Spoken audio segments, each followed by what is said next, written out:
Why would someone with more money than they could spend in 3 lifetimes choose to drive a car older than some of the kids on their street? It sounds backwards, but the more money a lot of people genuinely build, the plainer the car in their driveway gets. And they do it on purpose. There is a specific reason the people who truly have wealth hold on to an aging sedan while a broke neighbor signs a $50,000 loan. And by the end of this, you will understand exactly what they know that most people never figure out. Start with a number that surprises almost everyone who hears it. The average car on American roads right now is 12.8 years old. That is not the average age of some junkyard fleet somewhere. That is the typical vehicle in the typical driveway, according to research from S&P Global Mobility. And if you pull passenger cars out on their own, the average climbs to more than 14 years. The country you imagine as a place obsessed with new trucks and shiny SUVs is actually rolling around in cars old enough to be in middle school. So here is the question underneath the question. If the average American is holding onto a car for well over a decade, why do we still treat a brand new one in the driveway as the finish line? Why does it still feel like proof that someone made it? For a long time, that is exactly what we were taught it meant.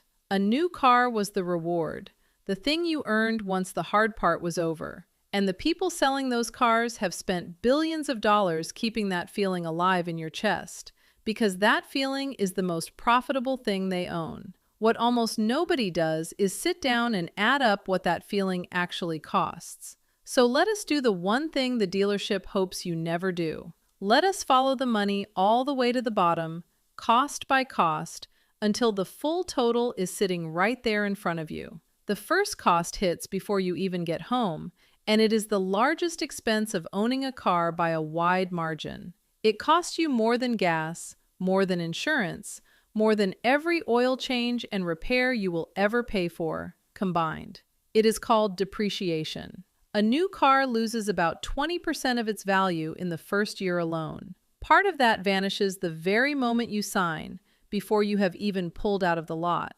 Drive it around the block once, and it is already worth less than what you paid for it 10 minutes earlier. Then it keeps sliding. By the end of 5 years, the average new car has shed around 60% of its value. Sit with that, because the everyday version of it is brutal. You buy a car for close to $50,000, which is right around the average new car price in 2026. 5 years later, it is worth roughly $20,000. That is $30,000 simply gone. It was not spent on anything you can hold in your hand, and it was not invested in anything that grows. It quietly evaporated while the car sat in your driveway, losing value every single night you slept. And here's a twist that makes it worse right now, in this exact moment. Because of tariffs on imported vehicles and parts, prices have climbed even higher lately, adding somewhere between $5,000 and nearly $9,000 to the cost of many cars. The sticker price on the average new vehicle has now sat above $50,000 for close to a year straight. So you are not just buying into steep depreciation, you are buying into steep depreciation at the highest prices the market has ever seen. The cliff got taller at the worst possible time to jump off it. Now, if depreciation were the only cost, a careful person would already have plenty of reason to slow down, but it is nowhere near the only one. The way most people buy today stacks a second heavy problem right on top of the first. Almost nobody pays cash anymore. They finance. And financing a thing that loses value this fast is one of the loudest wealth killers hiding in plain sight. The average new car payment has hit a record, around $777 a month according to Edmunds. Say that number slowly because it is a mortgage payment in a lot of towns, and it is no longer a rare or luxury figure. More than 1 in 5 people buying a new car are now signing up for payments of $1,000 a month or more, a level that used to be reserved for the wealthy and is now just Tuesday. Then interest lands on top. The average rate on a new car loan sits around 9.5%, so watch what actually happens to a real loan. Borrow about $44,000, close to what the typical buyer finances, and stretch it over 6 years at that rate. By the final payment, you will have handed the lender almost $14,000 in interest, on top of the price of the car itself. So you paid nearly $58,000 for a car that started at 44, and that car is now worth a fraction of either number. The price took a bite, the interest took a bite, and depreciation took the biggest bite of all. 3 separate losses on one purchase, and the salesperson smiled through every one of them. Here is where it turns genuinely dangerous, and this part is new. To squeeze these giant prices into a monthly budget people can stomach, lenders keep stretching the loans longer and longer. A 6-year loan used to sound aggressive. Now, a huge share of buyers are signing 84-month loans. That is 7 full years of payments on a machine that will be well past its prime long before the debt is ever gone. Among people who are already underwater on a trade, more than 40% are rolling into one of those 7-year loans just to make the numbers fit. And that word, underwater, is the trap swallowing millions of families as we speak. The technical name is negative equity, and the plain English is simple. You owe more on the car than the car is worth. Because the loan runs so long and the car loses value so fast, the two lines cross. And for years, you are stuck owing money on something you could not sell for enough to cover the debt. Recent numbers show that close to a third of everyone trading in a car owes more than it is worth, and the average person in that hole is buried by more than $7,000. Think about what that does to a real human being. Someone walks into a dealership wanting something newer, something that feels like a fresh start. They still owe $7,000 on the old car. So the dealer does them a favor and rolls that $7,000 into the new loan. Now they are financing a brand new car plus the ghost of the old one, all at once at 9.5%. They drive off feeling like they finally upgraded their life. What they actually did was double down on the exact thing that was sinking them.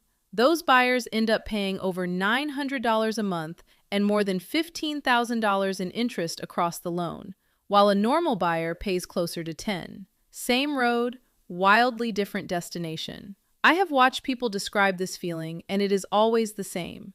The truck or the SUV that was supposed to be a reward slowly turns into a weight that presses on them the first of every single month. And the escape hatch that used to soften the blow, that 0% financing deal you saw advertised everywhere a few years back, has all but disappeared.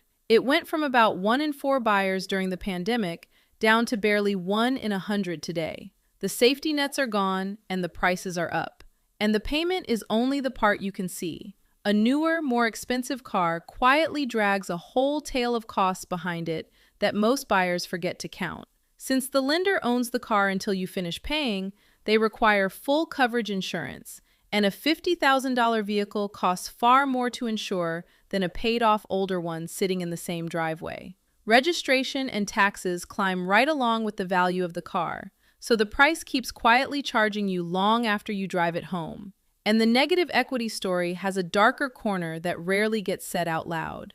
Among those underwater trades, more than a quarter of the people are buried by $10,000 or more, which is an all-time record. That is a family paying interest every month on a car they technically cannot afford to sell. Put it all together, and you can see the machine clearly. New car, giant price, long loan, high interest, brutal depreciation, and then negative equity that chains you straight to the next purchase before you have even finished the last one. It is a treadmill, and it is built so that you never quite step off. Most people running on it have no clue it is even moving because everyone in the neighborhood is running on the same belt at the same speed.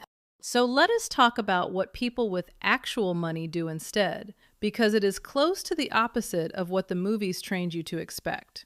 There is a famous study on this, published in a book called The Millionaire Next Door by researcher Thomas Stanley. He spent years studying Americans who had genuinely built wealth, and his findings stunned people. The typical millionaire was not the person in the sports car. It was the person in the plain sedan you would never glance at twice.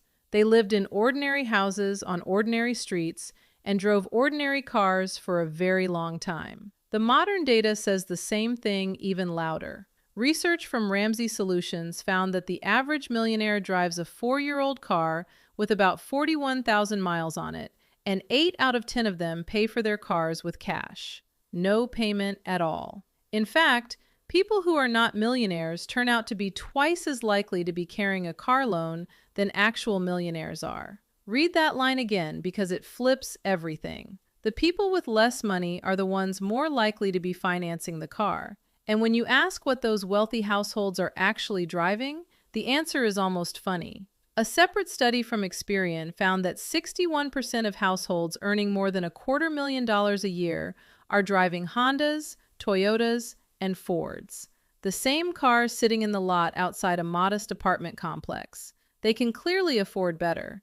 They simply decided that better, in the way the dealership means the word, is a story they refuse to buy. Look at the people at the very top, and it gets impossible to miss. Warren Buffett is worth over $150 billion. He drives a Cadillac from 2014 that his daughter practically had to force him to buy, and he chose one with hail damage because the dented one was cheaper. He still lives in the same Omaha house he purchased back in 1958 for $31,000. By his own account, he drives only about 3,000 miles a year, so in his mind, there is simply no reason to keep buying new. Jeff Bezos drove a Honda Accord for years while building one of the biggest companies on the planet. Mark Zuckerberg has been spotted for ages in a modest Acura. These are people who could buy the entire dealership without checking the balance, and they reach for the plain car on purpose. And it climbs even higher up the ladder than you would guess. Sergey Brin and Larry Page, the two founders of Google, were both known for driving a Toyota Prius during the very years their company was reshaping the entire world. The pattern is so consistent that the researchers behind The Millionaire Next Door gave it a name. They found that the loudest spenders were usually the ones with the least actual wealth underneath all the show. All hat and no cattle, as the old saying goes. The genuinely rich tend to do the reverse. They build their fortunes precisely by refusing to look the part, by letting every dollar stay in the game instead of parading it around town for applause. The plain car was never a compromise they quietly settled for. It was a signal to themselves that they were still playing the long game while everyone else chased the short one. If this is landing for you, take 1 second to subscribe and stick around before we go further, because I break down the real math behind money decisions like this one every single week, and this next part is where all of this finally comes together. It explains why the people in the plain cars sleep so much better at night than the ones financing the fancy version. So why does it work this way? Why does more money so often lead to a plainer car rather than a fancier one?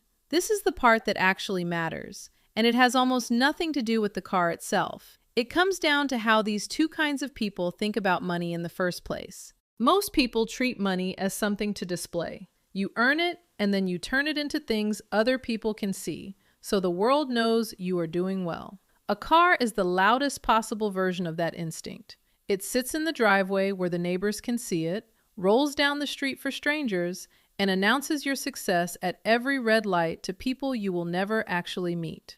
And that is the whole problem.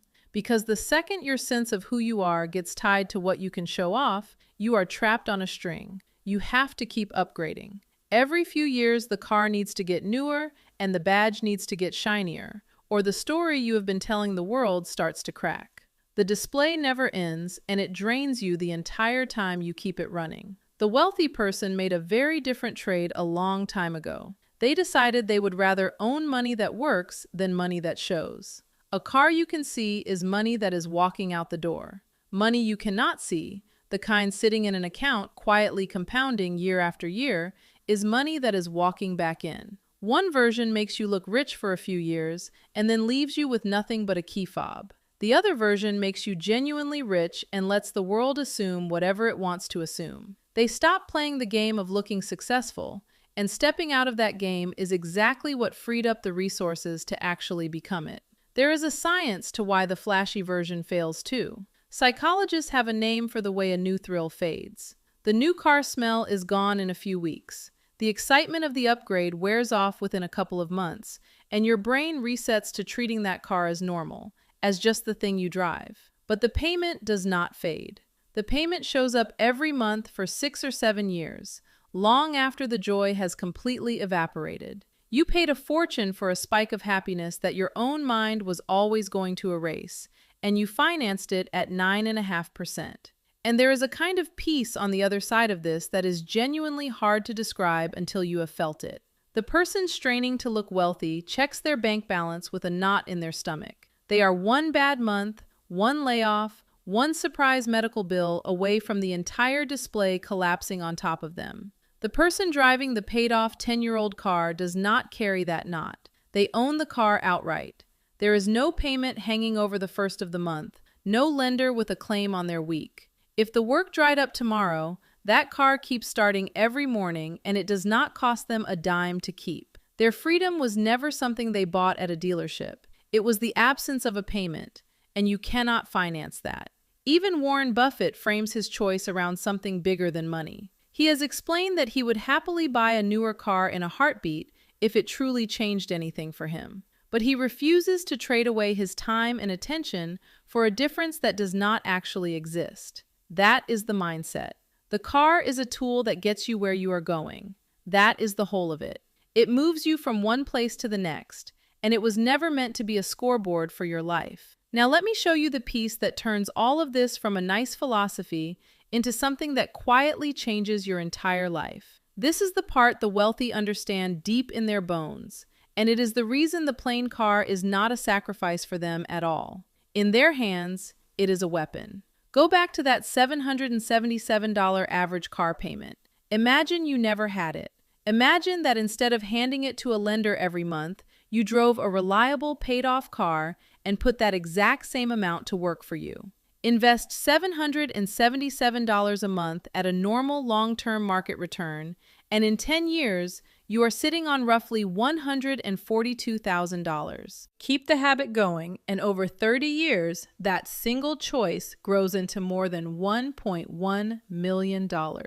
One car payment. That is the entire gap between the person who drove new every few years and the person who drove one sensible car until the wheels nearly came off. At the end of it, one of them has a long history of shiny cars they no longer own, and the other one has $1 million and the very same dependable ride to the grocery store. And remember, that is only the payment. It does not even count the $30,000 in depreciation each new car burned along the way, or the fact that trading in every 5 years means eating that steep depreciation cliff over and over for a lifetime. Stack all of it together, and the true cost of chasing new cars is not a number most people are emotionally ready to look at. It is the difference between an ordinary retirement and a genuinely comfortable one, sitting right there in the driveway the whole time, disguised as a reward. That is the secret hiding inside the old car in the fancy driveway. It was never about being cheap, and it was never about failing to appreciate nice things. It was about understanding that every single dollar has a job, and the job of a dollar is not to sit on the street losing value while you sleep. The job of a dollar is to go out into the world and bring more dollars home. The wealthy person looked at a brand new car and did not see a trophy. They saw a machine for converting their own future into something that rusts in the rain, and they calmly said, "No, thank you." So what do you actually do with all of this? You do not have to drive a rusted-out clunker to win here, and nobody is asking you to. The move is simpler and far more comfortable than that. Let a car take its steepest hit before you ever own it. A vehicle that is 2 or 3 years old has already shed that ugly first chunk of depreciation, and the original owner absorbed that loss for you as a gift. Buy that one, keep up with the maintenance, and then drive it for 10 years instead of 3. When the loan is finally gone, resist every single urge to trade it in just because it stopped feeling new and exciting. That paid-off stretch, those years with no payment at all, is the exact window where ordinary people quietly turn into wealthy ones. Keep the car and route the payment you would have made straight into your own future instead of a lender's pocket. And if you want the odds stacked in your favor, lean toward the brands that actually hold their value. The Toyotas and Hondas the wealthy keep choosing for a reason that goes well beyond reliability. A well-kept Honda can hold on to roughly 3/4 of its value over 5 years, while a flashy luxury badge can shed more than 3/4 of its value in that very same stretch. Same money handed over at the start, wildly different amount left standing at the end. That gap is not luck or coincidence. It is the quiet reason those plain, sensible badges keep showing up in the driveways of people who are far richer than they look. And the next time you watch a brand new car glide past and feel that little tug in your chest, that quiet whisper telling you that you are somehow falling behind, remember everything you now know. That car is very likely not a sign that its driver is winning at all. There is a real and growing chance it is a sign they are underwater, chained to a payment, one rough month from serious trouble, and paying handsomely for the privilege of looking like they made it. The person you should actually want to trade places with is the one in the plain, older car, with a full account and a calm face, who cracked the code years ago. Now you have that same code in your hands. If you want the full foundation underneath every decision we just walked through, the money lessons that would have made all of this obvious years earlier, the ones most of us were simply never taught in school, that is the video I want you watching next. It is the starting point that ties everything together. Before you go, though, I really want to hear from you, because this one lands close to home. What is the car sitting in your driveway right now, and how do you honestly feel about it? Are you someone who drove one car into the ground and never once regretted it? Or are you sitting in a payment as you read this, feeling something quietly shift? Have you ever bought a car to impress people and later wished you could have that money back? Tell me your story in the comments below.